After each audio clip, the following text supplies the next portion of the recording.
The views expressed on this Turnbuckle Tabloid live stream or Turnbuckle Tabloid podcast episode do not reflect the views, thoughts, or opinions of the RageWorks brand, including the RageWorks podcast network, RageWorks content partners, advertisers, and affiliates.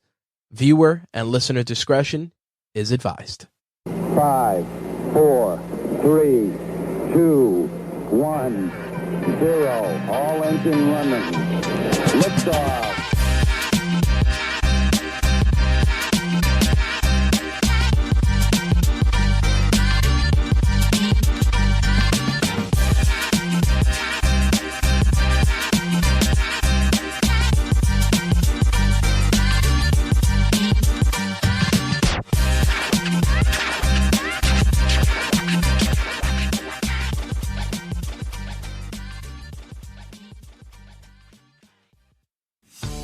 Look at me over here cutting my teeth, doing live reads. I gotta be professional sometime, right? Gotta learn how to do this thing. And what better way to do it here for RageWorksNetwork.com. RageWorksNetwork.com has all the podcasts under the sun that covers all the pleasures and the exciting subject matter that you love to listen to and be a part of. I've been podcasting for about 8 years, 6 with Turnbuckle Tabloid, so I don't know where I would be without RageWorksNetwork.com, man.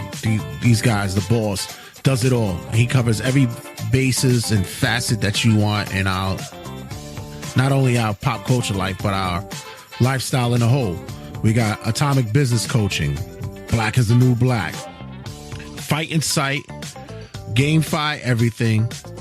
We also have Slaying for Me, Tales from the Brown Side, The Eat for Life, The Variant Issue, Toys of the Trade, and of course, Trek Untold, as well as your boy at Turnbuckle Tabloid. We got it covered for you people.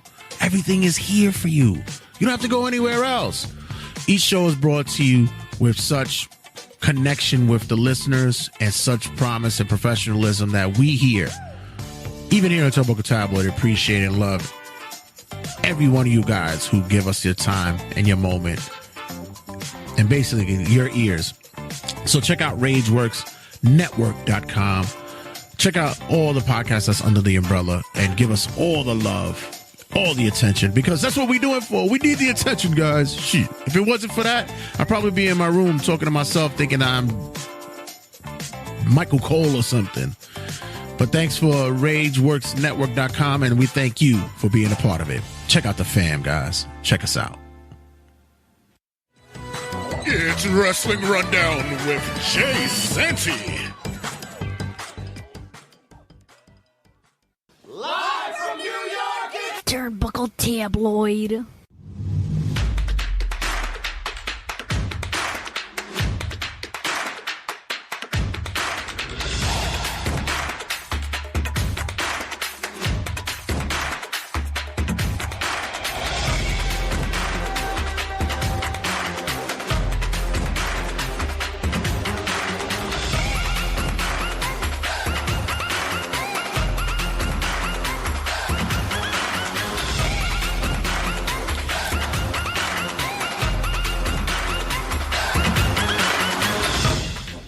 Oh, guys, it's been a long week.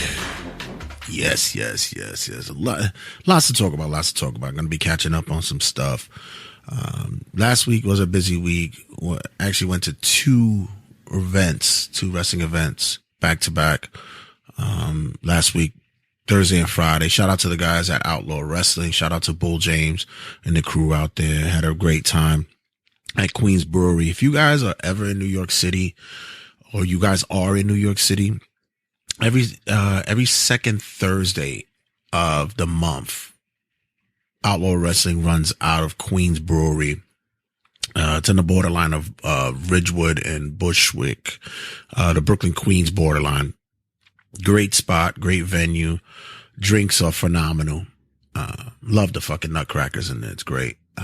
And wrestling is always top notch there. So shout out to the guys, and big shout out to, like I said, to Bull James, for looking out for the kid the other day. Had a bit of a situation in there. Not going to go into much details because kind of affiliates with my job, but let's just say that, the crew over there, the guys over there, all my peoples over there looked out for the kids. So thanks you guys out there for your support. And, as I give it back to you guys as well. Great job. And also big shout out to the peoples. Of course, the family at House of Glory Wrestling was there this Friday. Great show, big turnout. And big shout out to my coworkers who popped up there as well. We had a great time. And super producer Sally came out she hasn't been at an event for a long time, but she came out to show love as well. Great night. It was fun, and gonna be doing it again next month, guys. So pack your lunch, ladies and gentlemen. Pack your lunch. So wrestling rundown this week. I actually built up a lot of news stories, so I'm going to probably end up splitting it into two segments, one this episode, one next episode, so you have a multitude of things to listen to for the next couple of shows. So let's get it started. So I want to start off by giving my apologies and retracting a statement in which I made about the Meltzer Awards, which we call it, but it's really the Wrestling Observer Awards. And of course, I go on my tangents and my rants about those awards. Well, any awards in particular, especially the Academy Awards was this past weekend, and much as a shambles those things are, it's nothing but a fucking ass kissing fest. But the Wrestling Awards, the Wrestling Observer Awards, is actually worse because you can see who's voting for the nominees and how skewed it is to said promotioners or said wrestlers. There's no real legitimacy when it comes to it. But for the case of Booker of the Year, I was flabbergasted by the fact that, of course, Tony Khan got it this year. And Meltzer made a statement about that, in which he states that, believes that the readers got it wrong this time. That although Tony had been consistent with his booking during the year, it wasn't until with WWE that Vince had to step down and Triple H took the helm that the product actually got better due to the circumstance. It's not easy for them to lose their head honcho, which I'll talk about something later on about that, but that they lose their head honcho and have to pull it together to be able to crank out a solid promotion. And wow, kudos to Meltzer for pulling that one out his ass. Good showing, good man, good show. I still believe it's shit though, but nonetheless.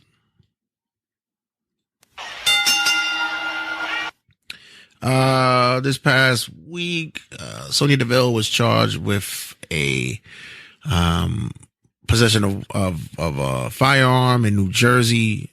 Seems as though that she was arrested, booked, and released. And as you all may know, Sonya Deville carries due to the fact that she had individual attempt to break into her house while in Florida. She has a possession to carry in Florida, but not in Jersey. So with that being the issue, I don't see it being too much of a problem. They'll just tell her, give her, just don't do it again, slap on her wrist and keep it going. But believe me, the circumstances is understandable. Congratulations to Solo Sikoa. The young man got married to his fiancée a week and a half ago, and congratulations to he and his lovely bride. I believe he's 2 children in and decided to tie the knot. My man figured, hey, I'm making some money now, so this is when the time to do it. So kudos to him. I know they was working on people were abuzz hearing about Eddie Kingston quitting AEW, but I guess it's because he's going to Ring of Honor. Some may feel that might be a step down. Some may feel that he's burned a lot of bridges in AEW, especially with his personality and his altercations which occurred backstage. So I guess with the possibilities that were available for him in AEW, he's going to see if he could go reach for that brass ring in Ring of Honor. So good luck to him. It's been said that Eddie is difficult to work with, but in my opinion, I think it's just that Eddie doesn't tolerate bullshit. And it's funny because I was listening to an episode of Click This with Kevin Nash, and one question I was asked was that, is Kevin Nash difficult to work with? And he's like, no, I just don't tolerate stupid assholes. He says, I could deal with an asshole. I just can't deal with a stupid asshole. And I'm like, yeah, I could get that. I understand that totally. And I think Eddie has that same feeling as well. Although this might sound as though that this could be a main event kind of news story, but it's a rumor and speculation, and I'm just like, whatever. But there are some talks that the Young Bucks and Kenny Omega might be on the outs with AEW. Some may say that they were not pleased with the relationship that they're having these days with the head guy over there himself, Tony Khan. It looks as though that there's possibilities that they may look into venturing out to other places once their contract expires. Kenny's was to expire in the end of February, but due to an injury lag, he has to play out the rest of his contract because of it.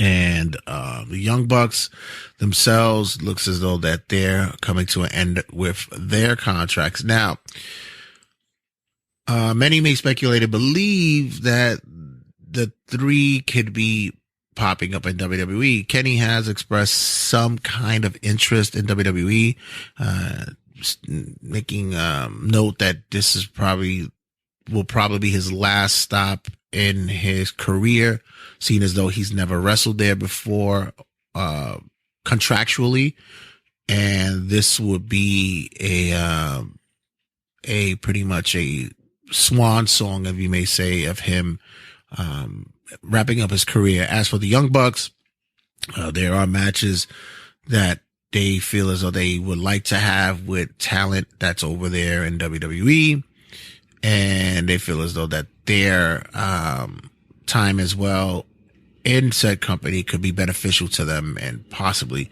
bring up their note. Like I said, although this is rumor and speculation, for me, I usually don't like to talk about stuff like this, but I just pretty much believe that the possibility of Kenny going to WWE is 50-50 for me. If Tony's able to give Kenny the more bang for his buck, pun intended, he would stay. But I also believe that Kenny Omega is the kind of guy that wants to wrestle and wrestle everywhere. And this could be his swan song, like I mentioned, to finalize his career. I think he really wants to look into doing more video games and stuff outside the ring. As for the Young Bucks, I don't see it that easy to break down. They have been known to be somewhat difficult to work with, but it is a possibility that it could occur because of the numbers and the it's all about the money, baby, the money they can draw. But I see Kenny more landing there than the Young Bucks. Vicky Guerrero looks as though to be winding up her career in AEW as well. Seems as though that Vicky has given notice that she would prefer to sit out the rest of her contract at home. Her contract seems to be finalizing by mid-July or end of June, mid-July. So rather than have her on screen with the likes as a manager for Nyla Rose and what have you. Looks as though she's ready to close out her time in AEW and begin something new somewhere else. So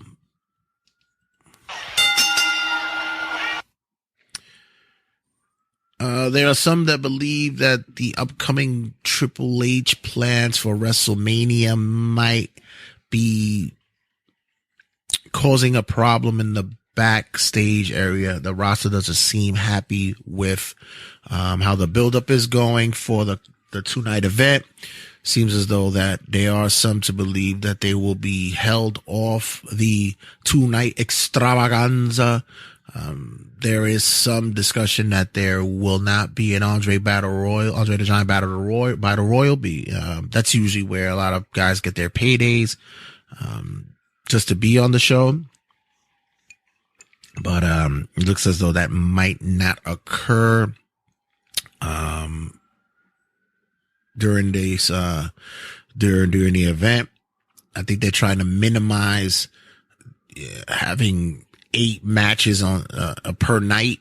They're trying to narrow it down, seeing as though that they have been going with a formula per pay-per-view premium live event to where it's only been 5 or 6 matches per show. But with WrestleMania you usually go big, but I don't think that they're really trying to pad the shows, which is, listen, I get it, but I don't get it because it's WrestleMania. You want to give everybody their turn. The other thing about that, which I think I'll touch on it now, but it's kind of depressing that I don't even want to think about it because I've been in denial for a while. But I do believe that with the return of the old man, I believe that he's having his hand more involved with the product than I would like him to. Especially seeing as though that WrestleMania is his baby. I do not see that this show would not go off without him being involved in it. He has to be somewhere involved creative. He just can't let it go. He can't let it go. And this is going to, honestly, I believe this is going to bite him in the ass in the long run, because once it's recognized and seen that he is more involved creatively, and he becomes more of an entity with that, and then they finally announce that he's back on creative, the numbers are going to dwindle. Believe it or not, the numbers are going to do it. Ratings wise, it will go to pot and people will notice and see it. So, but I'll divulge more into that later. William Regal, as you guys know, is back in WWE, is back with the company. His role within the company as, within the roster is responsible of talent, which is pretty much what he did before.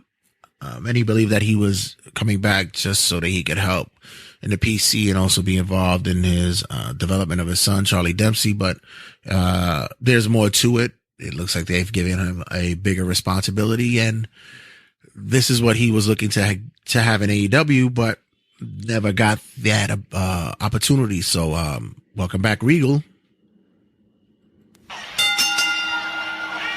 I know it's old news, but I think it's kind of funny that Tony Khan and Ariel Helwani were going back and forth on Twitter, and I find the hypocrisy on both ends when it comes to both men in this. Ariel seeming to, as a person of media, it's rare that you should call out a guest on your show and basically give them shit for them not giving you anything during the conversation. There's many individuals that I've had on the show and we've had conversations, and sometimes they aren't what you plan to be. Sometimes it's, like the phrase goes, it's almost as though you're pulling teeth. I believe that with that being said, you don't like to call your guest out like that. You don't like to put them on front, because you might want to come across that bridge later on and use it again. As for Tony Khan calling out Helwani for his involvement with WWE, it's like, really, guy? Then you're gonna sit there and bury your own commentator Tony Schiavone by saying that you thought that Tony Schiavone was a bad interviewer, and it's like, why did he get shit? It's such a silly tirade between both individuals, and I believe that it's wrestling, right? I guess. Is Brock Lesnar done with WWE? Many believe that after WrestleMania, we will see a hiatus with the Beast himself. And I don't know. Money-wise, it's still there for him. Which leads to believe whether or not the absence or less active role Vince has been involved in may play a part in this. Brock has been utilized for many instances here to help to boost ratings and draw eyes on the product, but is he still the attention grabber that many believe that he was at one point? I think that a little bit of the Vince not being around thing, I think booking may play a part in it. We have him facing Amos for the WrestleMania match. Him possibly not wanting to work with Bray is another thing that occur, or we're missing out on an opportunity of Lesnar Gunther match, which I think that's Lesnar's call anyway. I don't think that has to do with booking. I think that's Lesnar to make that call. I think it's a big gimme to give it to him at WrestleMania, but I think it's a little bit too soon and rushed when you have a lot that you can do at Mania with the other guys on a roster. It's just a cash grab, but I don't know. Let's see if this really turns out to be true stories.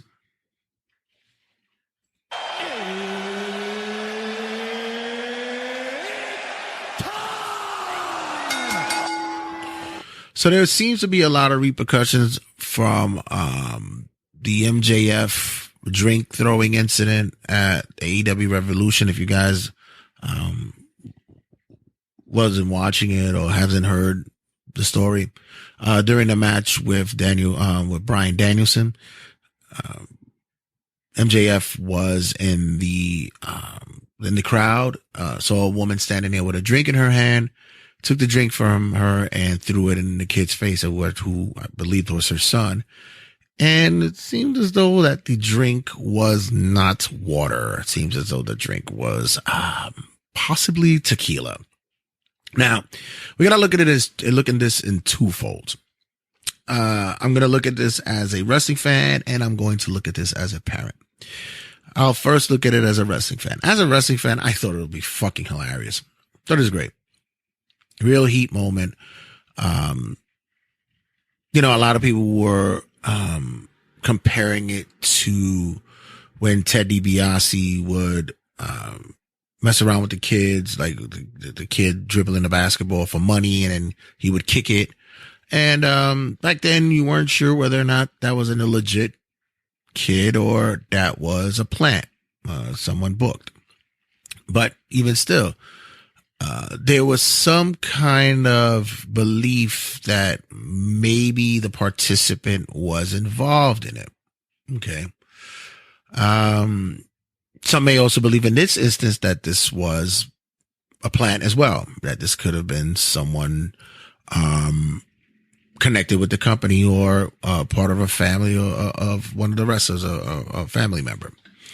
But as I mentioned, when it comes to the aspect of it being a wrestling thing, I thought it was great. I wouldn't have thought he would have done anything less, because it's MJF. The guy wants to have you despise him. This is one of those things that it's going to be hard for him to even make his way back to be known as or make his way to be a face if he ever wanted to.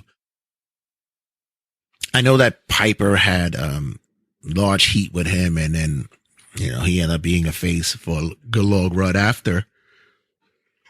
But I think this is a different time, a different age, and I think with him, he's doing his damnedest not to be accepted and liked by everyone. Now, the side of the parent, they might have been some hands thrown. You're not going to fucking throw a drink in my kid's face. I'm sorry. Not going to fucking happen. Someone else's kid? Great. My kid? We fighting. There is going to be another match going on. It becomes a triple threat after that shit. Not going to fucking happen. The boss, Rich, he sends me a message about the situation. And I told him, I said, yeah, that wouldn't have been happening on my timetable. And he's like, yeah, I told my wife that you'd have seen me smiling during the mugshots, which was gold. It's true. Listen, I've approached people for less when it's come to my kid. So something of that magnitude, it would have been on. Y'all, they would have had to fucking drag me out of there. Fuck Tony Khan giving me free fucking swag and all that shit. No, fuck that. It'd have been something. It'd have been fucking crazy. But, that's what you do. You're just a parent. You got to fucking put it together. You got to, you gotta get them hands dirty. It's not gonna happen. No way, no how. But your thoughts, what you guys would have done, if you would you have been more diplomatic than me? Would you have been more of a gentleman or a lady, or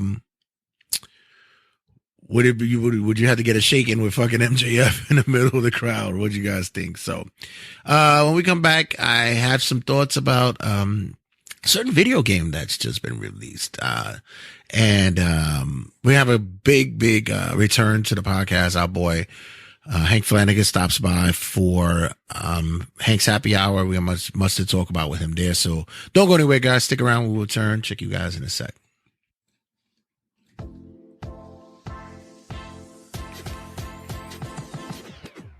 Before you know it, Mother's Day is on its way, and man, we already know. Sometimes we're a little bit off kilter when it comes to trying to figure out what we're going to buy that special someone. What are you going to get for the missus? What are you going to get for mom, grandma? I know somebody, and I know somebody who does some good work.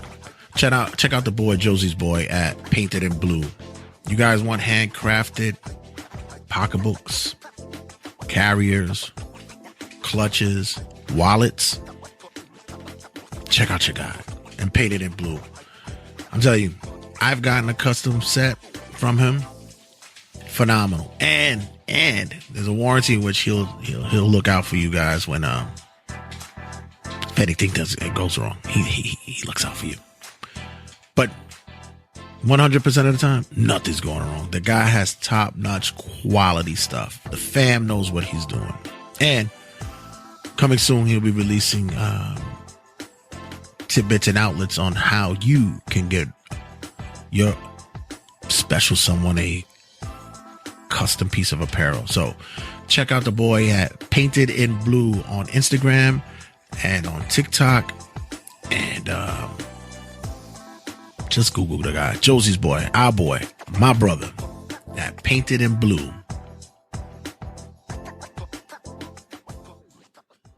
This is James Madden. You're listening to Turnbuckle Tabloid. So I was able to get my hands on WWE 2K22 early. And it's only like a day earlier because I usually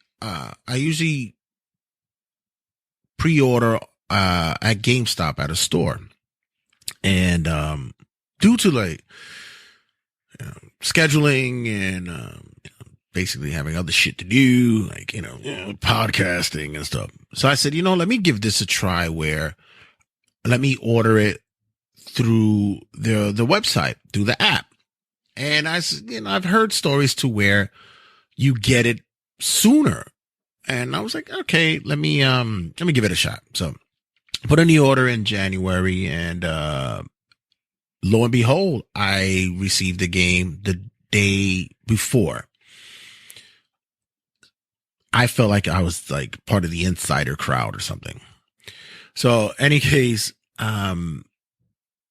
what I'm going to do is I'm going to review the game for you guys, but I'm not going to do it all in one segment. What I'm going to do is I'm going to break it down into separate parts per episode because I really want to get a full feel of the game this year, because in previous years, I've only really played only one full aspect of it. And I've been usually a universe guy, but this year I said, I want to expand more on universe, but for me to do that, I have to open up the floor to creators out there to generate these wonderful creator wrestlers that they make. These guys, if you've not played the game and you've not downloaded particular wrestlers from the community creation spots, you're out of your mind. There are people who do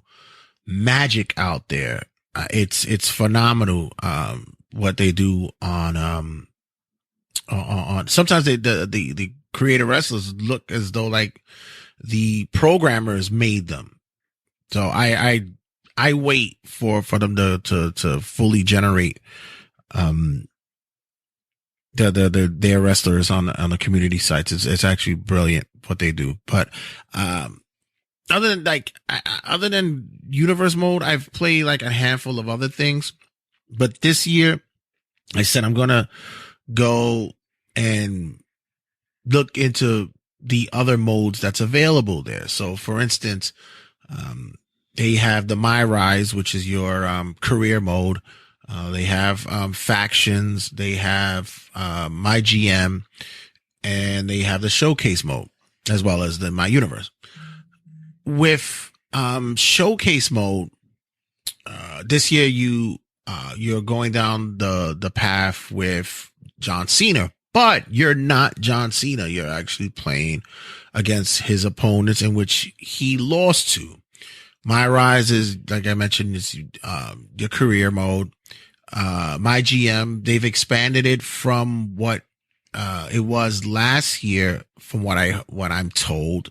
A lot of people were not happy with the limited matches, stipulations that were available there. So I'll check into how it expanded this year, as well as I think the only one I'm not really going to touch is My Faction. I don't really care about that so much. And they've added this year War Games, which I have not played yet, which I said I would do in a later review, but I'm excited to see how that's going to transpire. So for this review, I'll go into what I first started with, which is Showcase. I go into Showcase because usually Showcase, to me, it's more fun than just testing out the waters and tips. When your basic training mode, which training mode this year was actually pretty cool. It was this year you were Xavier Woods training to have a match with John Cena at WrestleMania, which was actually a fun way to learn the game a little bit. But with Showcase this year, I was very intrigued to wrestle with other wrestlers as opposed to who the main guy was. I thought it was an interesting spin on it. Off the top, I have to say graphically, it's a huge improvement from last year. Not to say 2K22 was bad. I actually thought it was a great bounce back from 2K20, which is atrocious. But this year, the models, the scanning, even skin tone wise, even the apparel, the outfits look top notch. I don't have one of those, 8K TVs but for what I have, it plays ridiculously well and looks great. There's certain nuances to the character models, the way that the game plays out. Fatigue plays a heavy role in this more. Wrestlers now, when you work a body part, they actually sell it more. There's more of a instance to where wrestlers are when they're prone to being injured or fatigued, that they'll gravitate toward the ropes to pull themselves up, or they'll roll out of the ring on their own when they're fatigued.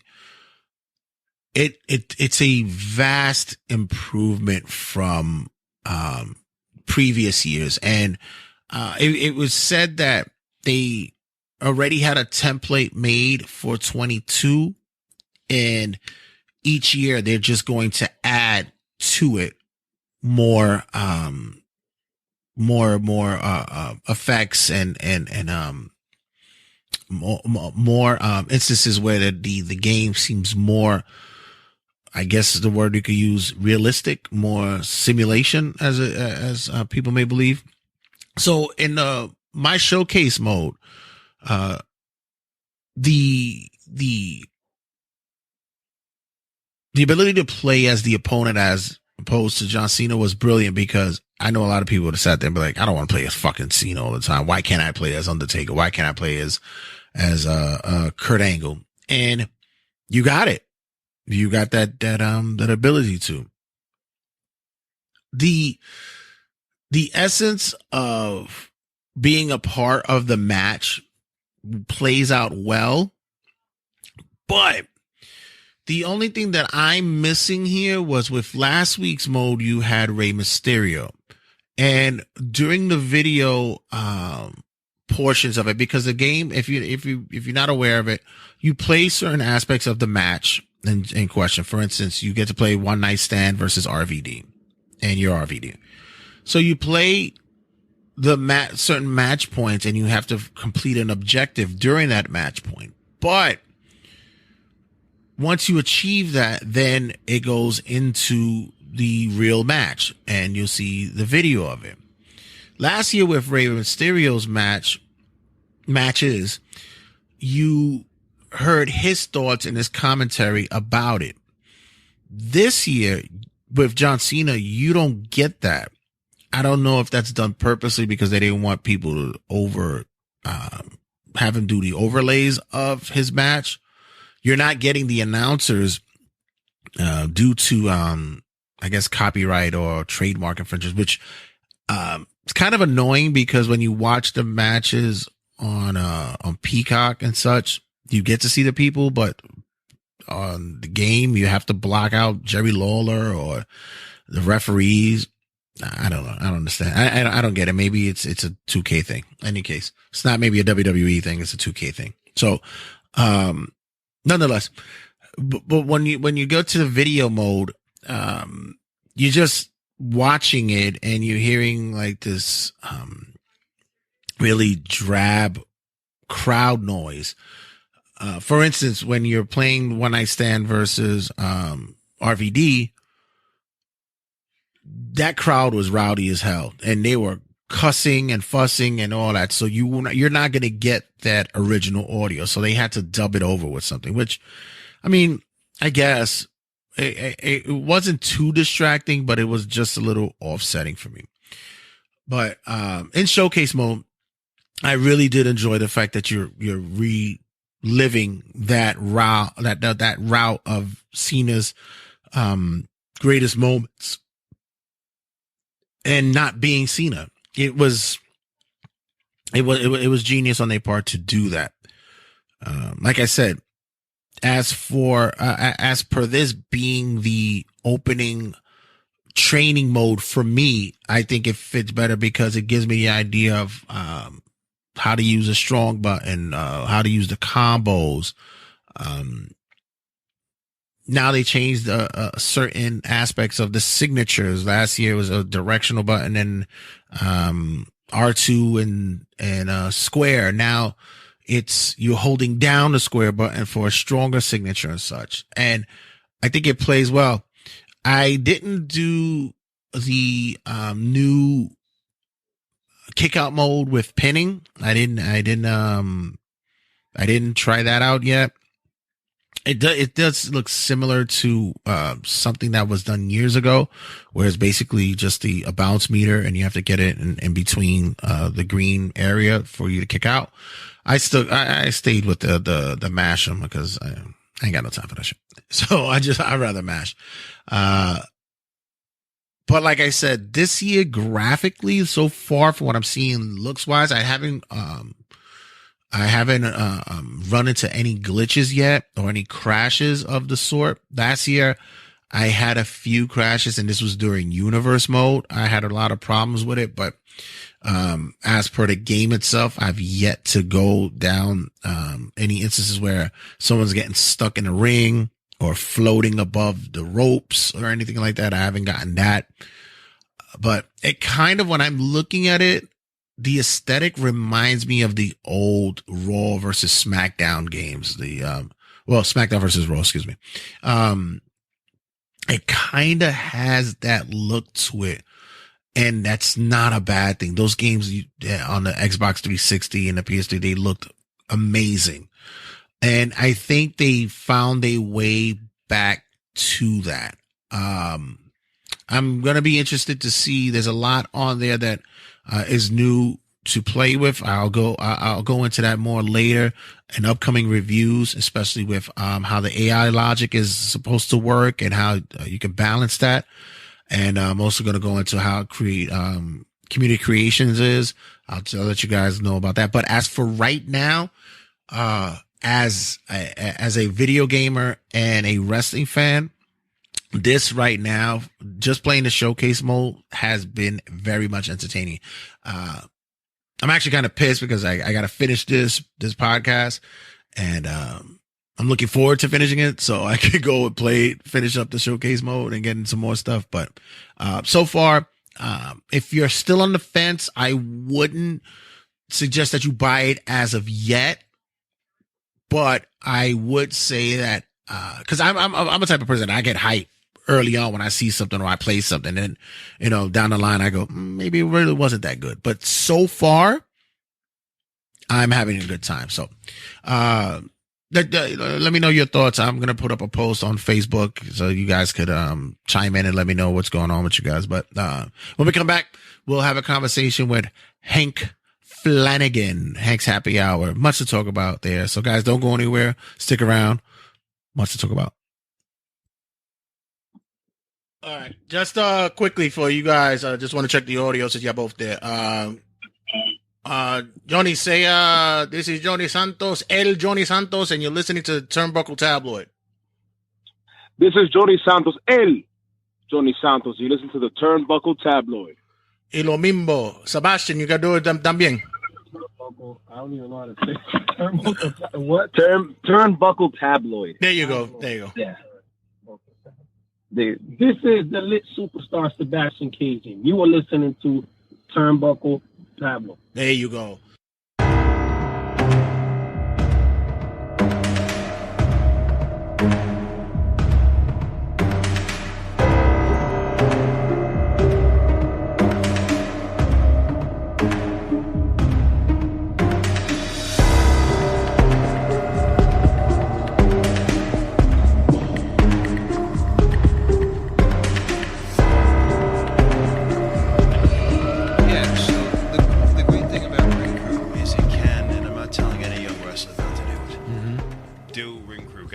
do it. All right, it's a part of just paying your dues. It's a rite of passage, but it's a necessary part of the. Oh, it's an absolutely necessary part of the show. Right. There is no show without the ring. But there are promoters out there who will use ring crew as employment.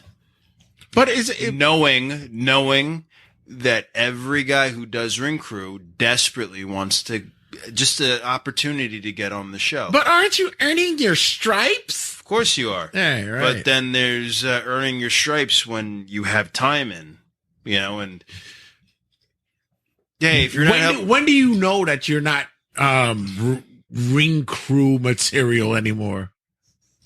I don't know, when you got two kids at home and you got a regular job, and when you're in the main event, when you're that kind of thing. Yeah. When you're in the main event, I don't think I'd want to be lifting the ring post anymore. It's great when people do it though. I think it's pretty cool when the main event guy helps out with the ring.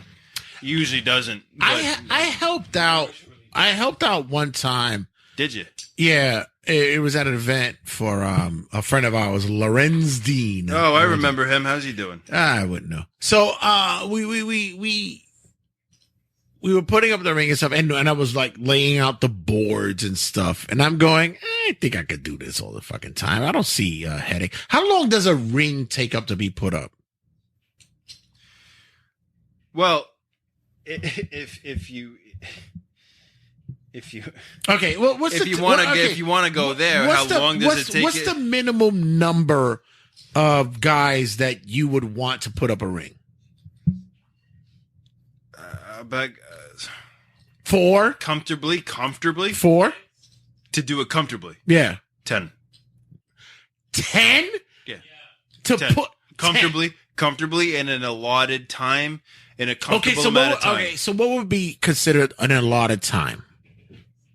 If I was running a show, I would like to have the ring up a good hour and a half. Okay, so so a show starts at 7, right? 7. Okay, and the ring should be in the building by 3. By 2. 2. Okay, ring should be up by 3:30. By 3:30, because guys gotta go do run throughs and all that. Run throughs. Okay, right.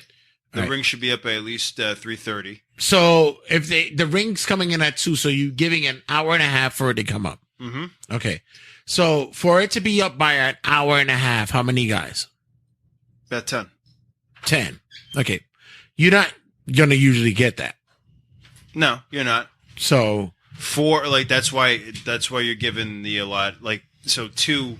Yes, the ring could come at 3 for the show to start at 7, right? Right. But then it's just like, you're not going to get run throughs. You're not going to, comfortable run throughs, because then everybody's going to be in the ring and everybody's going to want to, not everybody could run through spots, but, you're in the ring, right?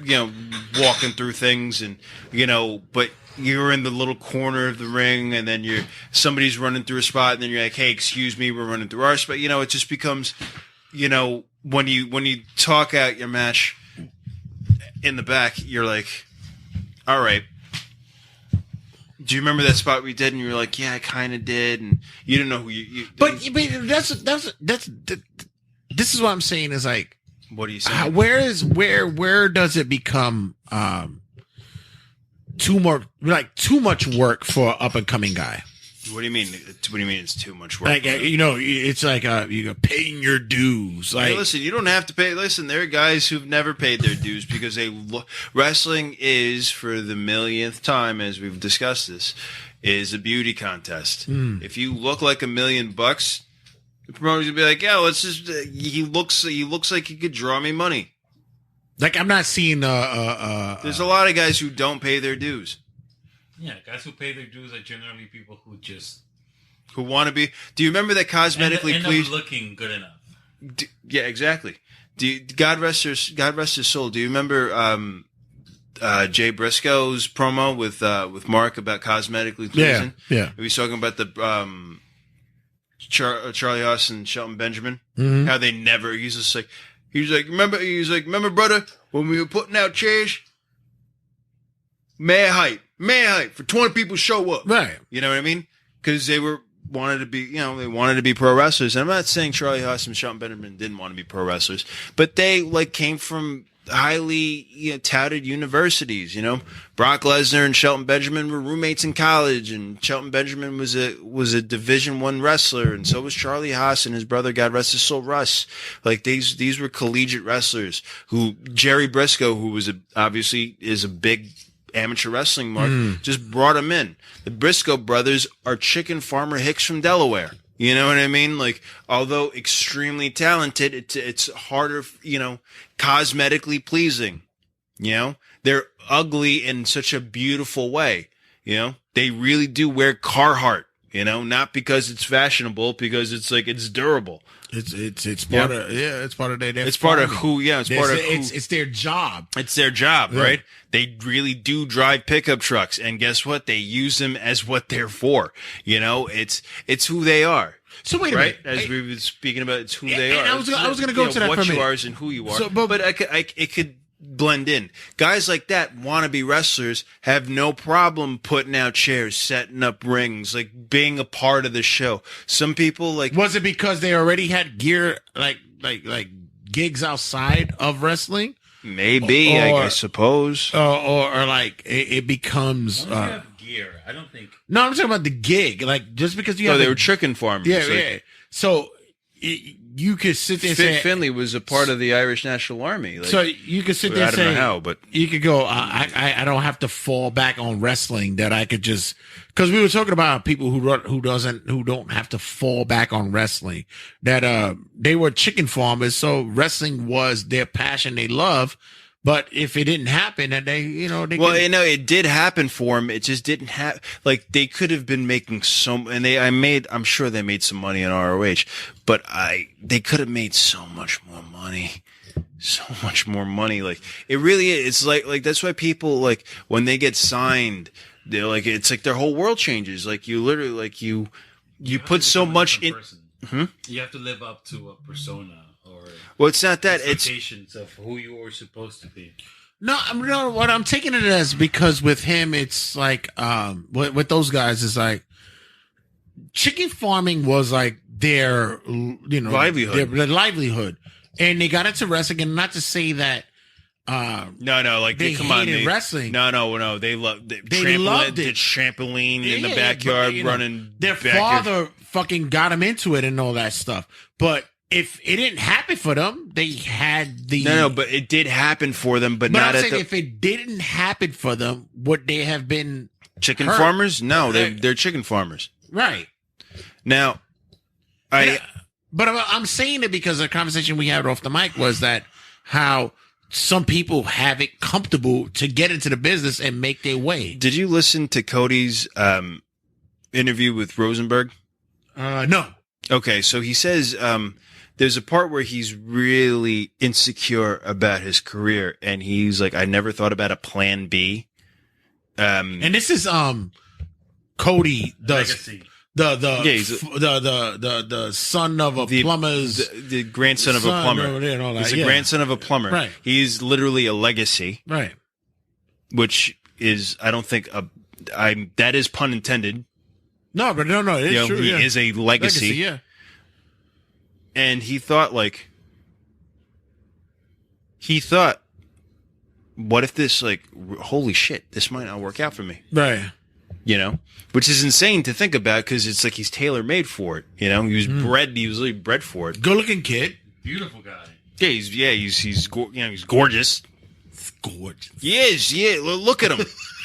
Yeah, let's not suck his dick up. What? Yeah, what? No, every woman I've ever been with every time he's on TV, she's like, "Ooh, who's that?" I need to be around more women, because no one has ever said that about Cody. About Cody?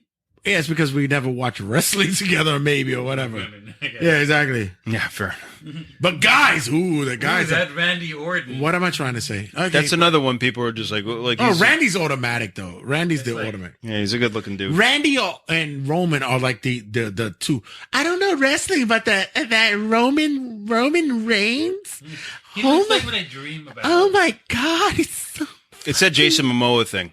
Yeah. Yeah. Is the cheap Jason Momoa? Is that what it is? What's so good looking about Jason Momoa? Oh, what's not, sir? Well, he is fine. He's jacked and he's handsome. And he looks like he has a massive dong. Does he? Fuck's sake. I remember I was on a date with this girl, and she was from Donegal, right? Which is a place in Ireland. And do you know Dermot Kennedy? He's the stepfather of the most beautiful woman in the world. All right. But anyway, back to my story. Thank you. Thought this was please say the title name of the show, please. By the way, this is Hank's Happy Hour. Thank you. All right, yeah, back to my story about Dermot Kennedy. So she gets in, she goes, "Oh, Dermot Kennedy." I was like, "Hey, he's great. You like Dermot Kennedy?" She's like, "Of course." And I was like, "Why? Because he's handsome and he sings?" She goes, "Duh." I was like, what? Well, because he's handsome and he sings, all of a sudden it's just like he's the man. She's like, "Duh." Like yeah, he's handsome and he sings. Yeah. So same thing with Roman Reigns and Cody Rhodes and Randy Orton. But this is the reason, and in their day, Shawn Michaels and Bret Hart. But this is the reason why we have the individuals in the position that they're in right now. Think about it. Think about this WrestleMania. I'm really excited for this WrestleMania. It's two good-looking dudes, movie star good looks, main eventing could work. Yes, but main eventing in the town where movie stars are made. Yeah. Come on. Have you not seen the poster of WrestleMania? It's amazing. It looks like a fucking, it looks like a movie attraction. It is. The story is great. It's really, it's crazy how wrestling, and my lady had said this a couple of weeks ago. Wrestling has become a real family sport, if you think about it. In 1985, what was it now? No, it lost its luster for some time. Yeah, no, she's not the most beautiful, but she is a very beautiful woman. It lost its luster for a while. Family, no, but in 1985, it became a family sport. Yeah, please. In 1985, we were watching Saturday night's main event. Well, it was but it became a family show on TV. That's what I'm saying. That's the thing. My family. It was always a family sport. Like, you were absolutely right. It was always a family sport, but it was like now advertised as a family sport. Like, my uncle brought me into. It was on Saturday mornings now. My uncle brought me into wrestling about 82, 83. Yeah, it brought me in like. So instead of dad, you're watching it with dad when he's having a beer at night. You're now watching it over a bowl of Lucky Charms at 11 in the morning. My mom, my aunts, they would watch the Saturday night main events. They would order me WWF Superstars. Yeah, Saturdays they would watch it with me. So I watched the first WrestleMania recently. That is a great show. The first WrestleMania is a great show. I don't like how they I blame music producers. I really do. Because they took the music away. Because the Junkyard Dog dancing to Another One Bites the Dust is so cool. Yeah, exactly. It's so awesome. Do-do-doom. And the crowd goes nuts. Do-do-doom. Boom. Boom. Right? And he's walking, and he's walking down to the ring, and the crowd goes nuts. Hogan coming out to Eye of the Tiger is so amazing. And they edit out Gorilla Monsoon going, "There's Eye of the Tiger, Jess." Like, because that's the WrestleMania 1 is pro wrestling. WrestleMania. Yeah. Then afterwards, it becomes more and more sports entertainment, which isn't a bad thing, right? WrestleMania 3 is sports entertainment with a little bit of pro wrestling mixed in. But it was sports entertainment. It put everything over. It's a little bit like taking shell shock to PTSD. PTSD it's the same thing, but it's a little different, a little bit more studied. But it's still the same fucking thing. Yeah, but like it was pro WrestleMania 1 was an experiment. It's an experiment. Yes. It's an experiment, right? Yeah. Where at WrestleMania 3, they put it in a stadium and it works. Right. 93,000 people. Yeah. Where they kind of expect that now. Right. So fucking amazing. Yeah, they put pro wrestling But pro wrestling has been. Pro wrestling is. I watched this YouTube video. Like it goes through the 80s, like movies, music, blah blah blah. There's a section in there just called WWF. That's how entrenched it is in pop culture during the 1980s. Pro wrestling was. Well, you mentioned so much so that stars in the 1980s are still referenced. Their toys still sell. Yeah. You know what I mean? Like Chris Jericho once said, if he thought Disney had bought WWE, he goes, do you know how many list of characters that they have to like just build off of? Like they can make a Jake the Snake Roberts animated series. Like from like they could, Fucking amazing. Yeah, they could make a Mr. Perfect, television show. You know what I mean? Like, 'cause, like these are characters that they have. Pro wrestling became a comic book, where the NWA. Well, pro wrestling, the WWF was a comic book, where the NWA was a little bit more realistic. I like the NWA because they kept this. It was wrestling. It was still wrestling, right? Where I think if you mixed the two together, the pageantry, the characters, the comic book with the wrestling, I think you'd have a great product. It's funny because WrestleMania 2 doesn't get the credit that it deserved because it's two all over the place. But the reason why is because it's why you got to Another 3, experiment, yeah. which is why you got to 3, because you get the New York, you got the Chicago, and you got the LA, and where everybody were in that centralized place, in those central places, watching it on Closed circuit TV, and then came the 3. Vince said, now that I showed you guys that I did it in this place, these 3 different places, now you got to come to one place to see it. And the big place you got to see it was where WrestleMania 3 came out. And everybody came from different aspects to say, I'm not going to watch it on closed circuit. I want to go to the venue to see it. I want to see it there. Yeah, you have to, which is a great concept. Yeah, it's pretty genius how he thought about it that way. Genius. And then that was his genius. Right. Now he's too old to be genius. But Well, what do you- it was genius then. Well, yeah, exactly. What to force everybody to come to a show? No, it was genius of him to make the populace want to do it. Right, to see that, to go into it. Whatever he's doing now is some nonsense. Well, he isn't but doing anything now. He's doing a lot now. Trying to sell it for $9 billion. Yes, but then his idea of making a new product, something that has never existed in the history of humanity. Pro wrestling? Yeah. No, pro wrestling has been around for a long time. No. No. Because he didn't want pro wrestling. He wanted sports entertainment.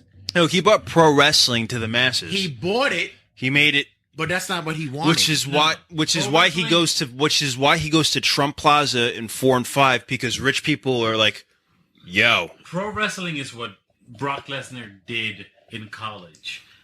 No, that's Sports that's entertainment. amateur wrestling. What he did there, Collegiate wrestling. collegiate wrestling.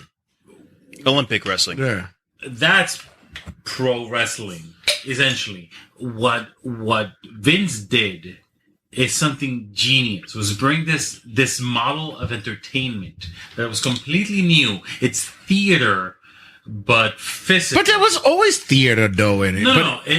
But not. This But we physical. just didn't know too much about it though, because it's taken a level of physicality to It's a simulated fight. yeah. It's blue collar theater. which Theater I- for the common man. which I was going to ask you, like is you being brilliant. you being a wrestler, Right. can you still enjoy it Yeah, absolutely. even though I'm enjoying the return of the hero. which is Your main event. Roman, the tribal chief? I have to acknowledge him. No, I know he's talking about with Cody. He's been amazing. Um, Well, Cody has a soft spot in my heart because of what we were talking about off the mic. Right? but explain like why Cody's return is so significant to wrestling right now. Because I relate to the story so much because as we spoke off the mic, we spoke so clearly off the mic or before the mics got hot. the need for acceptance, the need for belonging, the need for acceptance, belonging, reassurance, acceptance, love, acceptance, which he got at a company that, well, she didn't get, at a company he helped create. Right. Yes. Which is quite ironic.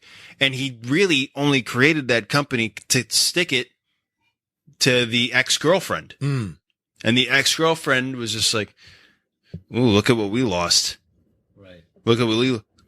Yeah, even if they're booing him, he's still kind of like, look at what he did. Cool.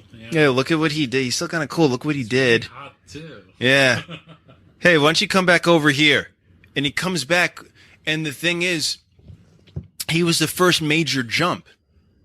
We thought he was going to be an AEW guy forever. Right. So much so that I think he even said it, right? Yeah, I thought he would be... He would be an AEW guy forever. He's the first, like, and not only, like, he is Cody Rhodes again, he's the American Nightmare.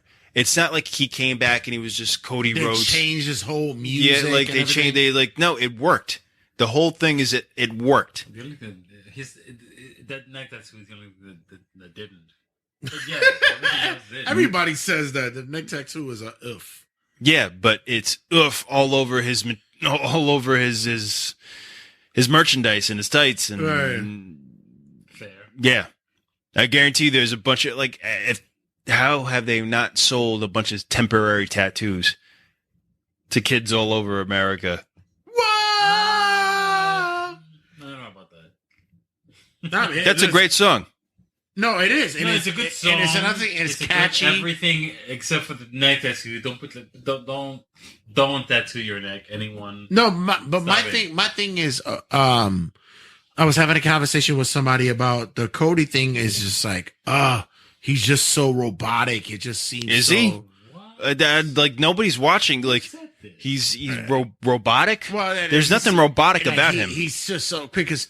They were talking about the promo that happened on Friday with Roman. He's like, Roman had to get up. Who's been doing Roman's talking for him? Right. Roman has one line. Oh, that's all he needs. Name of city. Acknowledge me. No, Wise man but speak. Roman also does a lot of great promos at the same time. And he does. And he does his he picks his spots excellently. Right. And last night, and especially his commentary during a match is fucking great. He does make it happen. No, he makes it happen in that in that way he's been excellent. He knows exactly where the camera is. He knows exactly what to say. Mm-hmm. You know what I mean? It always relates to the story. Right. The story with Sammy was so great. Not because, and you know what? Shawn Michaels he was on a podcast with Chris Jericho and he said it was over their feud, right? And he lost that feud, even though he was the babyface, right? And he goes, whoever is right, no matter what they do, ideally should get the prize. And people forget that I lied to you. That whole storyline began over a lie. Shawn said he was hurt. Chris Jericho said he's hurt. And then gaslighted him. And he goes, Shawn, you're hurt. And he goes, no, I'm not. And he goes, no, you're really hurt. He was like, no, I'm not. I'm not hurt. I'm telling you, I'm not hurt. And he goes, no, you're hurt. I'm sorry. He kicks him in the face, looks at him right in the eye after he knocks him out and goes, I'm not hurt.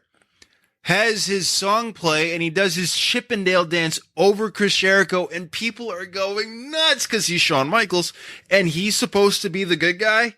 Doesn't make any fucking sense. Which, by the way, that WrestleMania match is probably one of my top. Yeah, but five. that was another story. Yeah, that was I'm trying to be like my hero. This time is just like I thought this guy was a friend or a guy I could trust. Yeah. Lied to me, lied to my face, lied to everybody, lied to the audience. And the audience is still like, yeah, don't worry about it.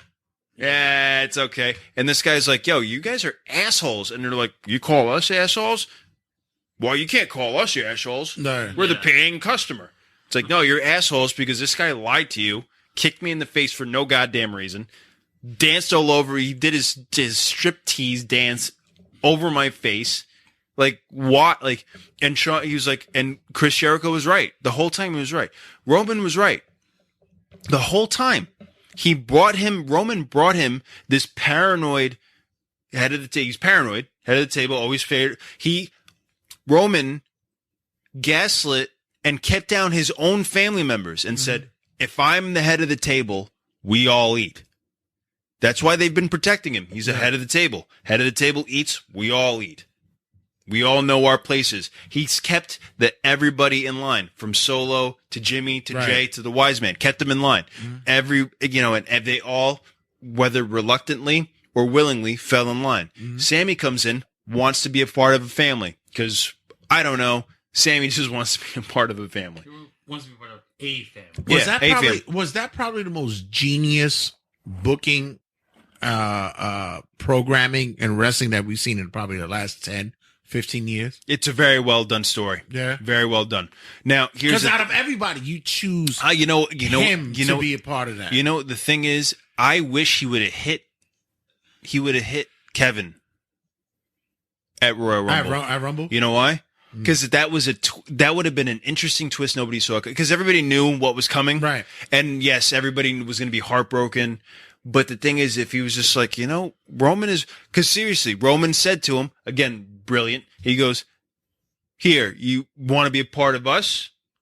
You want to eat? Or you want to do jackass shit? Right. Yeah. Pun intended. Because last year, he was doing WrestleMania. Excellent. It was still excellent, but doing jackass shit. Told his wife, I wanted to be a part of a family. I wanted him to be a part of our family. Right. All Sammy had to do was go like, I'm sorry, you deserve the spotlight. I'm sorry, you. He was being he was overstepping lines. Not saying Sammy was wrong. Sammy was just getting a little ahead of himself, not on purpose. I thought the great part about it, and I think this is why I think they rushed it a little bit, was when he got over with the Jay's being a little bit oozy right now, and I think that was the one of my favorite segments. Yeah, and right? I think is when they're arguing, right? And everybody's kind of have their head down. They're kind of like the spotlight's on Sammy and Jay, right?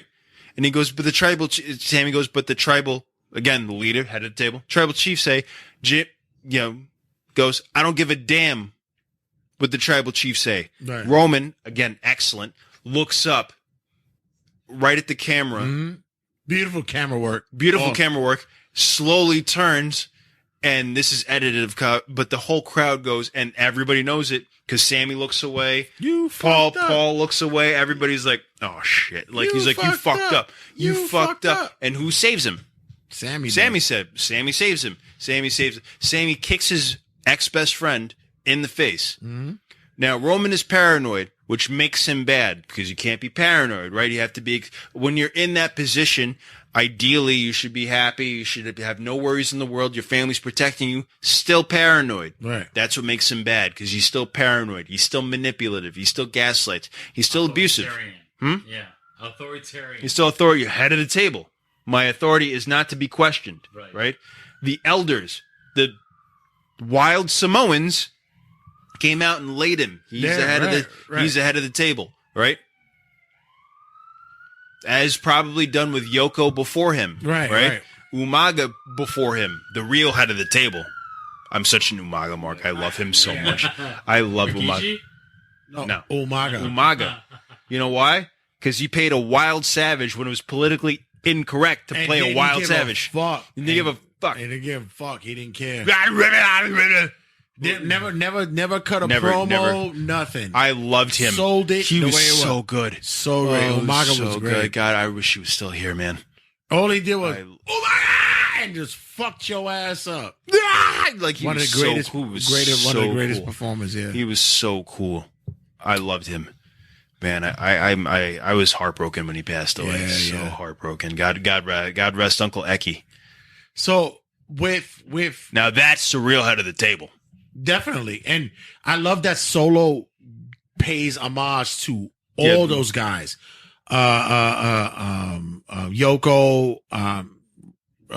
Kishi, Big Kish, Umaga. He pays homage to all of all his wrestling moves. Because it's just like, that really, wrestling has more than one royal family. That's a royal Which, family. let me tell you, people don't understand The Harts, the Guerreros, So- the Anoa'is, the Von Erichs, So the Rhodes now, I was the Flairs. I was talking to M2 Wink when Just coming soon.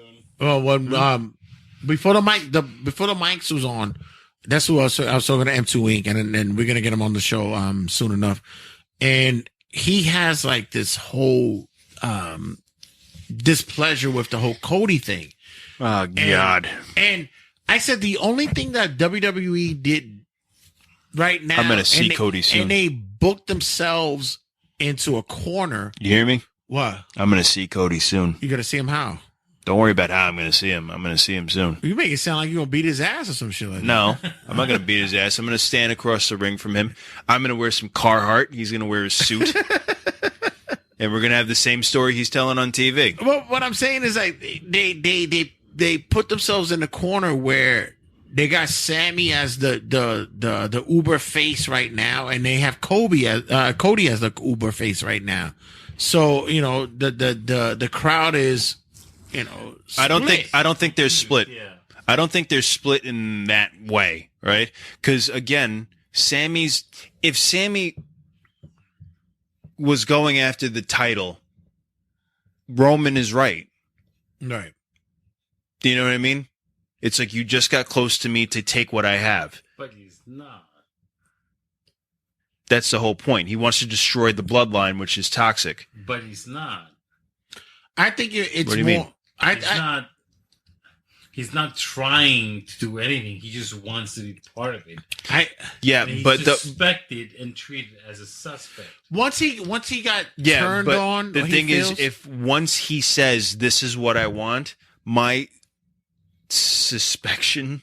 That's not a word. Suspicion. My suspicion. I'm really tired. It's really late. I'm sorry. It's really late. Our suspicions are correct. Yeah. Everybody was right about you, bro. You were just trying to snake your way in here and then take what we have. You're trying to take food off our plate. Cody, wrestling has more than one royal family is true. I'm just trying to win a wrestling title.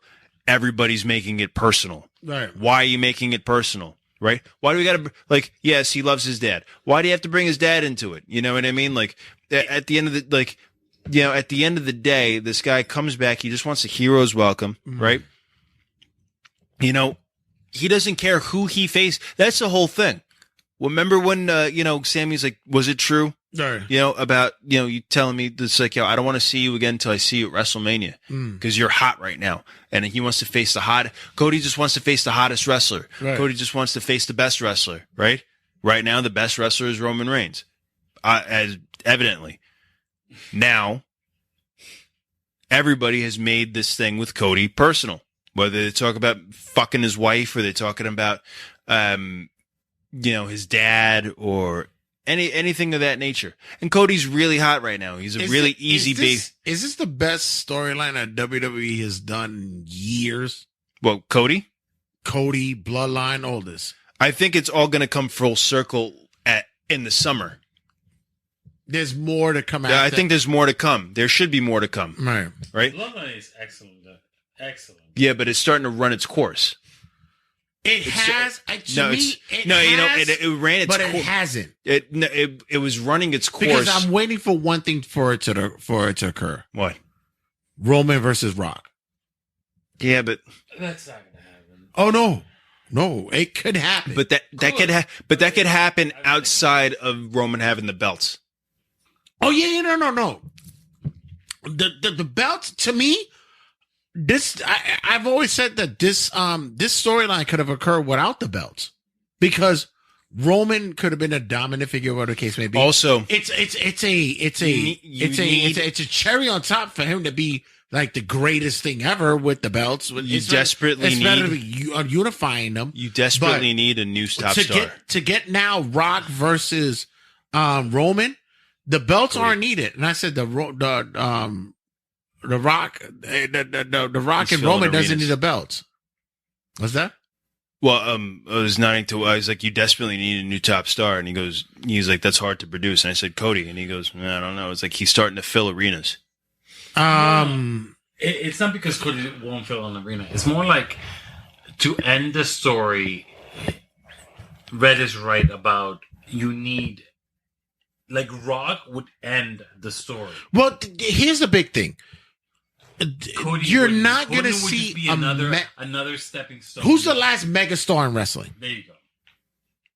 The last? Who's going to be the last megastar in wrestling? Who's going to be the last megastar? Megastar that touches every spectrum of media. Who is it going to be? Who is it going to be? I have no idea. John Cena was. Oh, you meant who was the last? Who? I'm saying who was, because there's nobody else. John Cena. Nobody else is going to do it. Nobody else now. Roman is the megastar right now. No, he's not. He's not. He's a star, but he's not a megastar. You don't think so? No. They've been trying to make him a megastar for years. We've gone through the history of megastars. We've got Hogan. Yep. We've gotten Stone Cold. If you want to put him, you want to go. What do you mean? No. Not if. Stone Cold is the biggest pro wrestling star. No, yeah, he is. He's megastar. Yeah, pro wrestling star. Pro wrestling star. And the reason why I would say megastar is because The Rock, Dwayne, is a Hollywood star. No. Rock is a megastar. Well, without a doubt. Yeah, but I'm saying when you put up a picture of Stone Cold, you say Stone Cold, pro wrestler.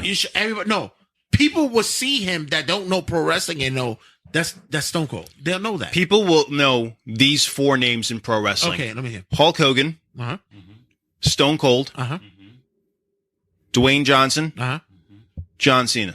And you could put for your thumb or pinky, you could put Ric Flair. Ric Flair has kind of got, he's entered into like pop culture, like he's pop culture. He has pop culture, so, right? But pro wrestling and megastars. Now, okay, they're megastars, and I would go one under and say, what would be under a megastar? It would just be wrestling wise. No. Like what's right under? Like there has to be a level under wrestling. Taker. Okay, a level under wrestling star, a megastar. And even Taker. Taker's not a megastar. No. Yeah, he's a megastar. In wrestling, everyone knows who Taker is. But it's not. He's not a megastar. People would know that wrestler. Megastars. That wrestler. Megastars are like Hogan. And I can say Flair. He's a megastar. I would put Taker more now than ever. But he was always because of, and that's because like he's done that. Like he's so smart to have done. He has a cushy retirement right now. If your grandmother knows this wrestler, my grandma knows who the Undertaker is, and your nephew. It's. I mean, listen, there are some people who don't know who Hulk Hogan is. Weird. I don't think Hogan is in a level of Michael Jordan. He's a household name. He's Michael Jordan. Yeah. But The Rock, Cena, yes. And that argument is when it comes to the WWE is they will not be able to produce that kind of star ever again. Yeah, Cena's the last one. Impossible. Cena's the last one. Okay. Austin Theory? Okay, you know what I've always admired about John? John's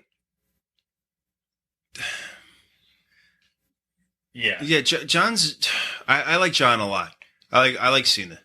And Cena became popular for being of his time. I mean, in the beginning. His rise of popularity was very of its time. It's a white boy being, trying to act black. Right. I don't think he was being black. He was just being cultured or he was the culture. He was in the culture. Yeah, it was hip hop culture. He was in the culture. Well, a wankster. What do they call it? Not a wankster. Wigger. Yeah, something like that. Yeah, the Eminem thing. He was the Eminem. He was Eminem. He was the Eminem of WWE. Yeah, he was Eminem, right? And a lot of people are All right, so he could go to the barbecue and get a plate. He could go to the barbecue. Listen, I know he can. I know he can. But I remember something you said about me when you used to write. Remember when you used to write? Yeah. You talked about when I was Hank Flanders. He goes, Hank Flanders is a 70s rock star. Yeah. You know what I mean?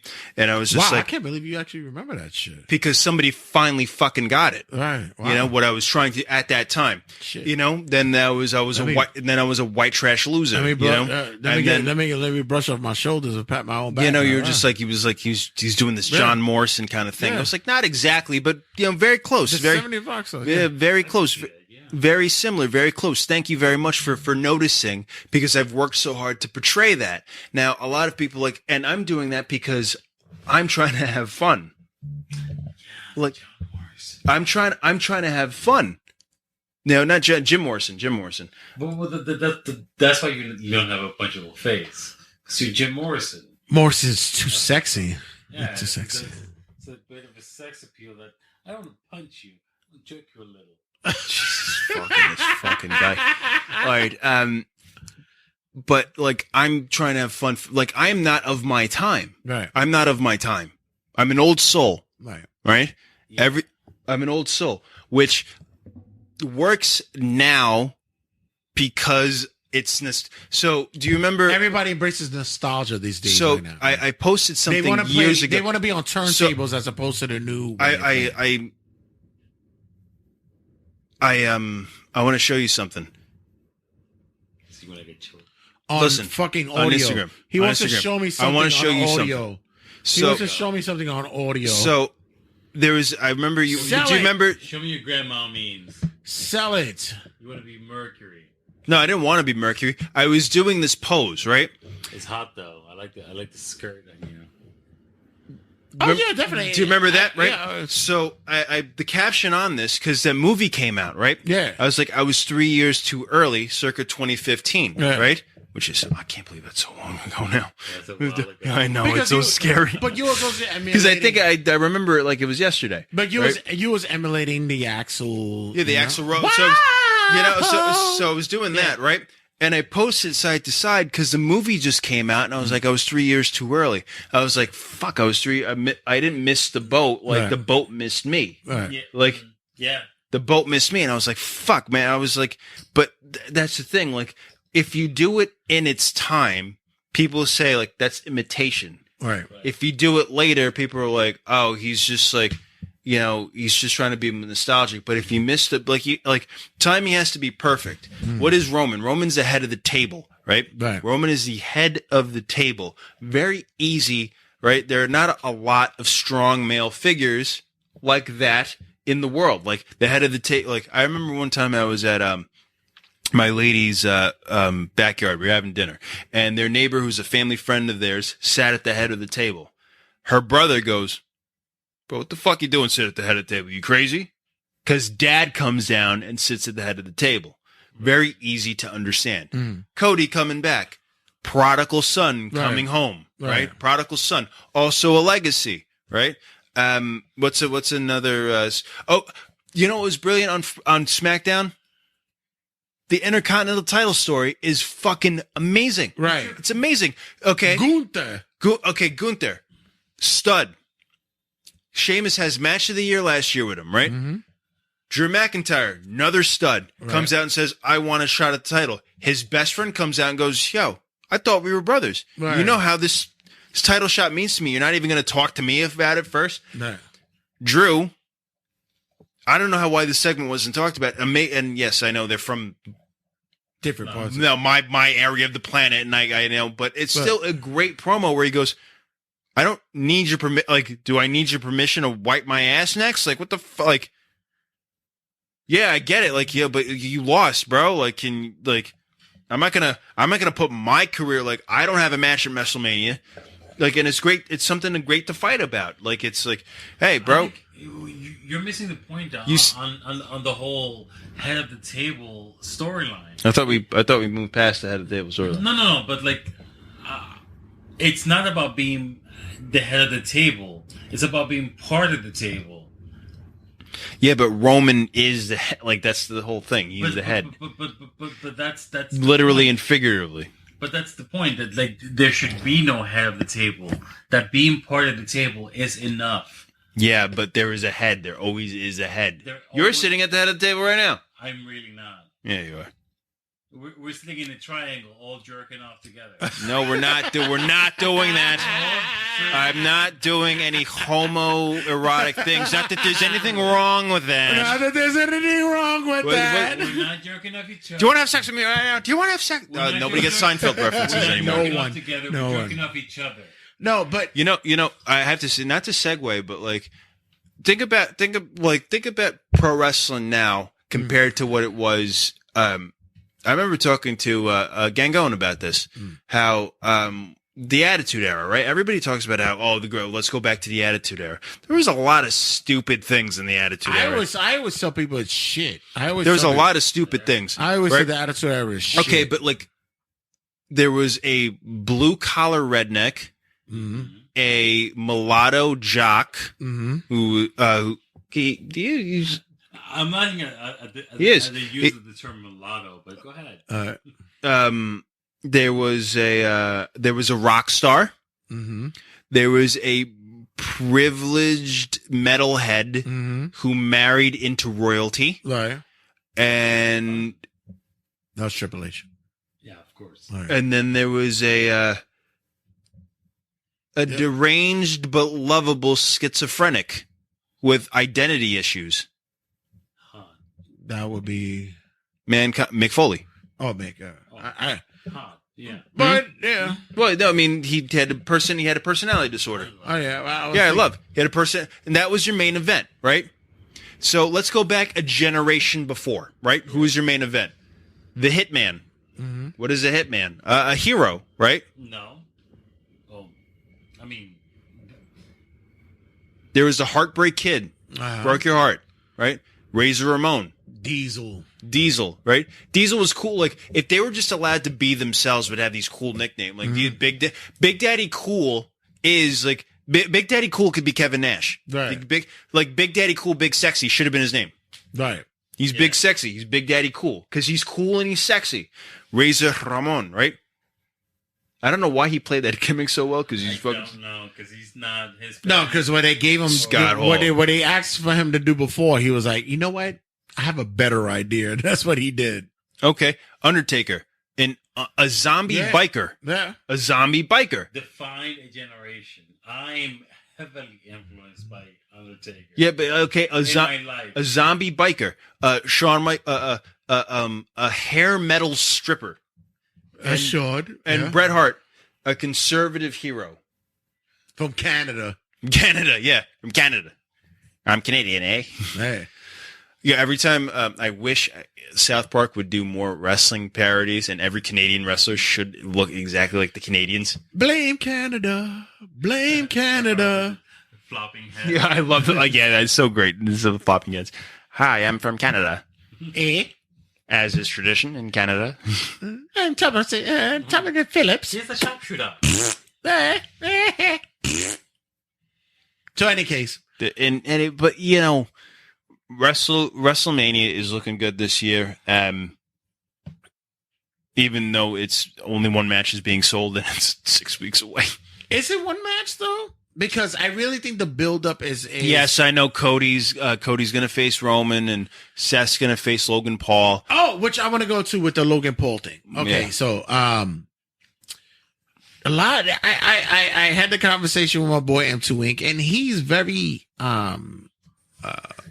has a negative outlook with Logan, and it's because his personal feelings for him. But as for him as a wrestler, I don't see that the guy's not doing anything wrong. Like, what do you think? He's doing great. But of course, you know, Hank is gonna sit there and like, that's my spot. I should be there. It's like, yeah. No, I'm not mad at him. I'm not mad at him. But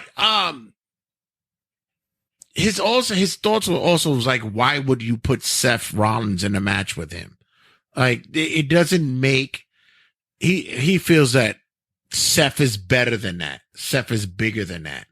He should be in a main event or somewhere close to it. And I said that Seth is at the point in his career with WWE is that he could call his own shots. A match with the biggest online star who's proven himself. I don't think that's the best spot for Seth to be in. Why do you think that? Because it gives him exposure outside of WWE. Yeah, that's what I'm saying. He'd be everywhere. It is the best spot that he's there. And I think Seth called it when he saw matches with Roman. He saw the tag matches with Miz. Okay. Logan Paul is excellent for pro wrestling. Mm-hmm. Yes. He's excellent for it. And you know what? He's good at it. He's fucking good at it. He's fucking good at it. Like he's like that's enough. If he was bad at it, then I'd be like, fuck him, right? Ronda Rousey. Do you think she's bad at it? Oh, she's gotten terrible. Man. She's not good. She's not a good pro wrestler. I don't think she started okay. And I think they spotted her beautifully during that WrestleMania match and early on, but she's gotten progressively bad. She started shaky. And it was like, okay, she's just getting started, but she did not get better. I don't think she cares. Like, she'll go in and she's like, all right, you got to do this and this. And it's like, okay, and I'm done. Just do the same thing. Right. Well, do you remember the promo when she fought Amanda Nunes? Right. Yeah. Right. Yeah. So, she was in Entourage that year and she was doing her, like the transition out of the cage where it was like, Conor McGregor, right, who does things outside of UFC, is still connected to fighting, whereas Ronda Rousey was not connected to fight. Like she was transitioning. Huh? She had a foot out. Where Conor McGregor was always like, no, like whether it was like he was keeping up on Twitter and watching the fights. Ronda Rousey was like she was not in.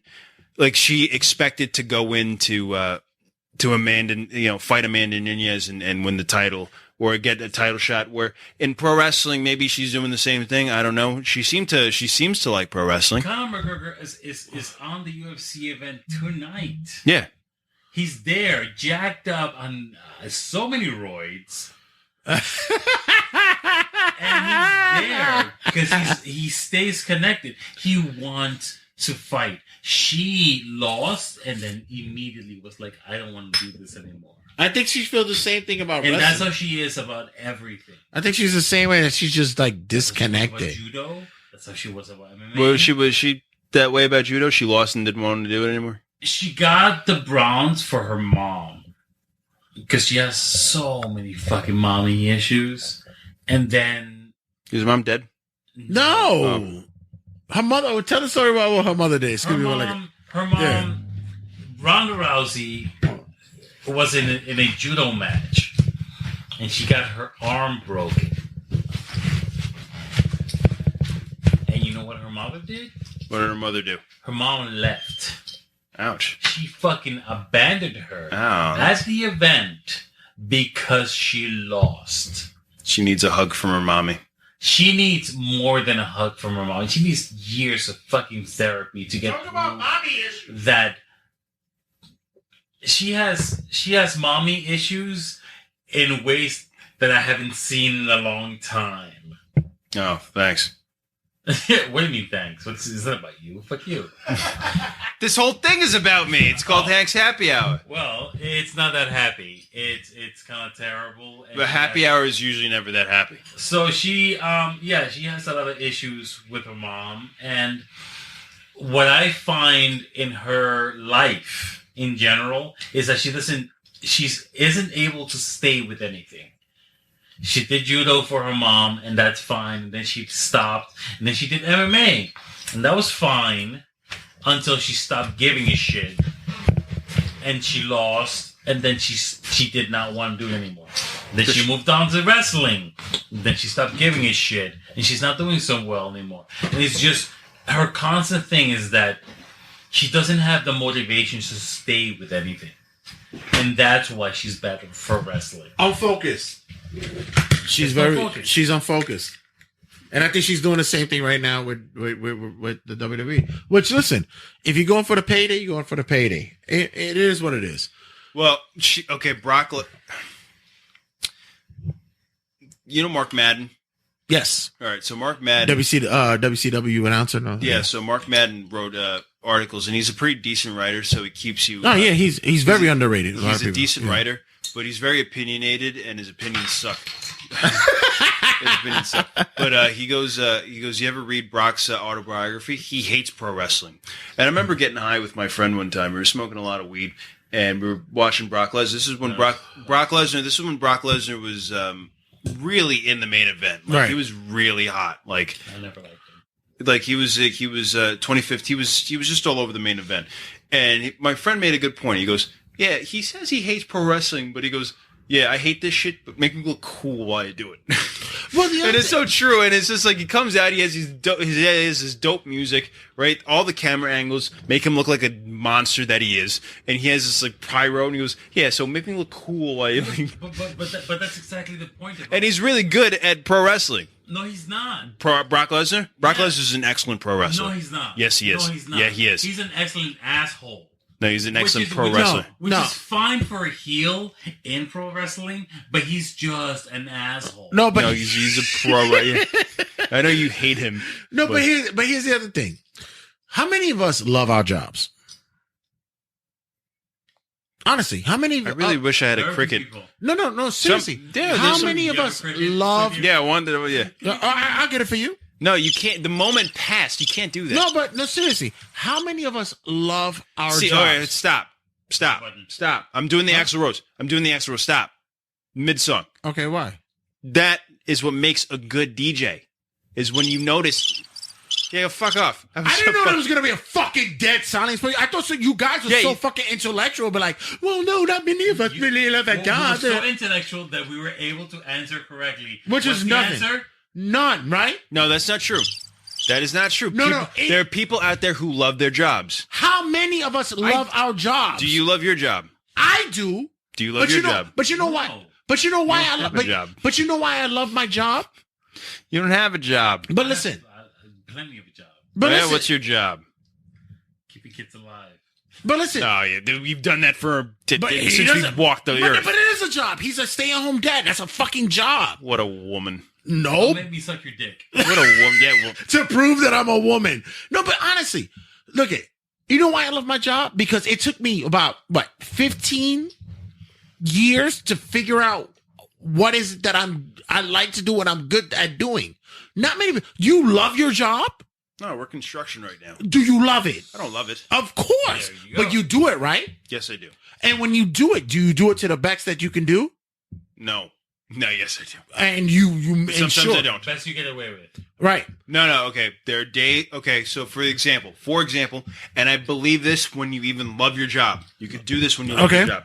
I don't know, maybe it was the weather, maybe it was just me, maybe I didn't get enough sleep. I even texted my lady. I was like, I am not feeling it today. I'm not feeling. And many of us do that, yeah. I'm like, and I'm phoning it in. You know what I mean? And I'm going to do as much as I possibly can. I believe that to be true if you love your job when you're a fighter. And in that day, on that day, when you're a fighter, you got. On that day, reserve those days for training days, not fight day. And on that day, do you find on those days that you're not feeling it? Do you find it that you could do the minimalist that you can do, but yet still get paid for it? I don't feel comfortable doing the minimalist. You don't, but you can pull. I could pull something out of my ass. But you could do the minimal that you could do, but still get paid for it. Yeah, that's Brock Lesnar. That's Brock Lesnar. Yeah, but Brock Lesnar. That's Brock Lesnar. But he does it so well, it doesn't matter. Okay, and the minimalist that you could do, you did it so well, but you got paid for it. I don't think he does it well. I think it does. But I'm saying, but you think that he did the most minimal that he could do. I could give you the Dean Ambrose and Brock Lesnar fight at WrestleMania. Yeah, he did the most minimal that he could do and got paid for it. Yeah, well, there's other times where he does amazing. There's days at your job that you don't like, that you've done great things, and you still got the same money, right? Right. So, same shit. There are times in which he's required to be just an asshole, and he does that just fine. Why do you hate Brock Lesnar, besides the fact that he's a bully? Because he's an asshole. Because Brock Lesnar fucked him and didn't call him. So, no, it's he's playing the role. He plays like the bully. He is a bully. That's all right. Right. That's all right. It takes nothing for him to just be his asshole. Exactly. You know who was the precursor of that? I don't care about wrestling, but I'm doing it anyway, and then I'm going to get paid. Of course. And that's why fuck Goldberg. Yeah.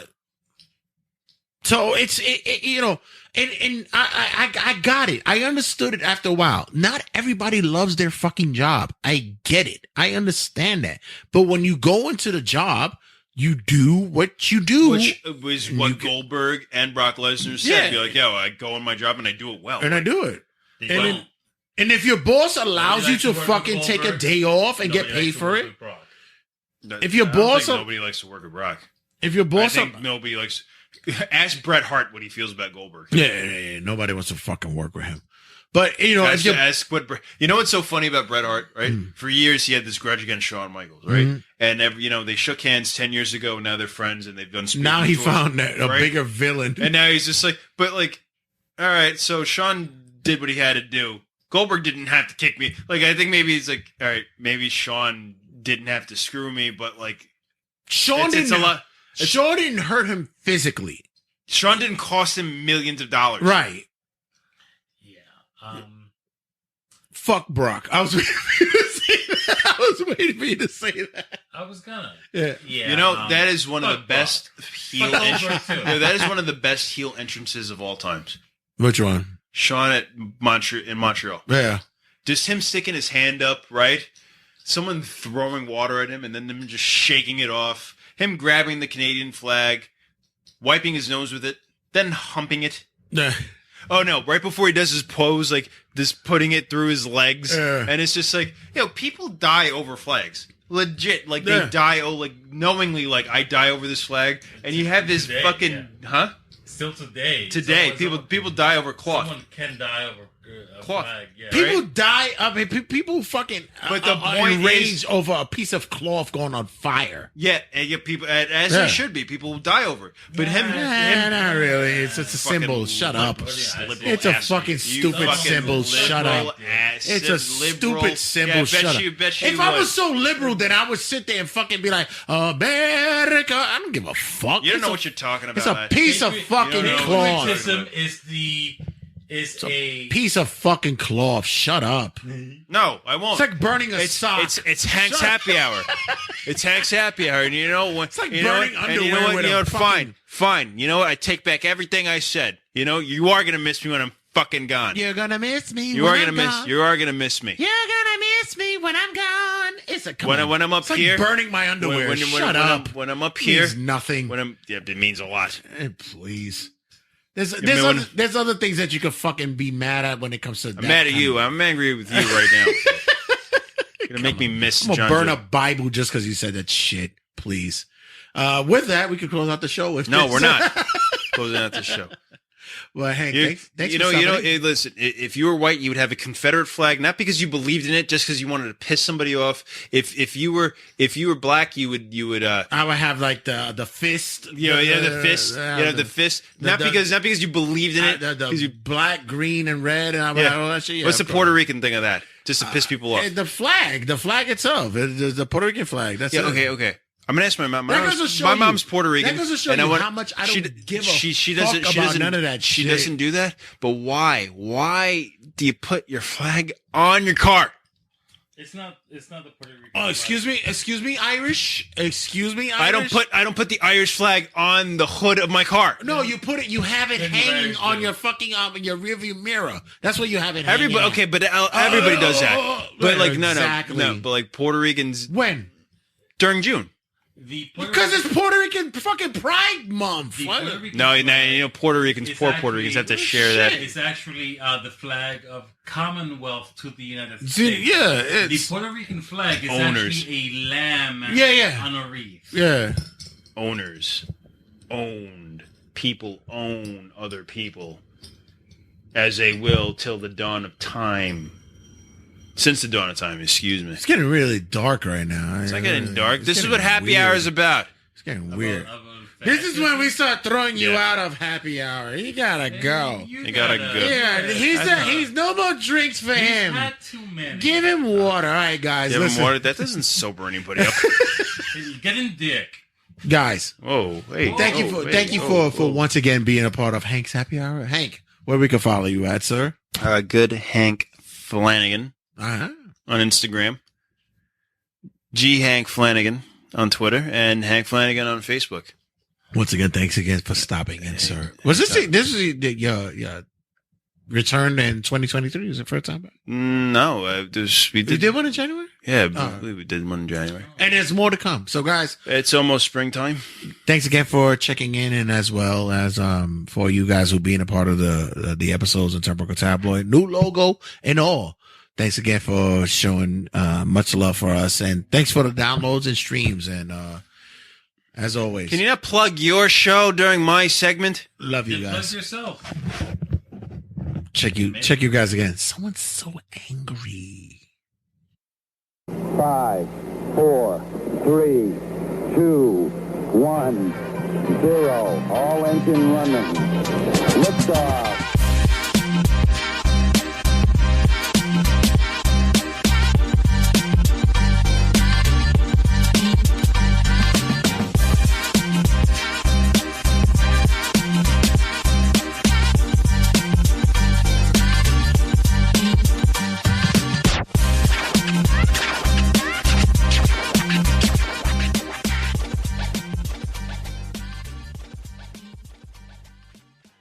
Turnbuckle Tabloid.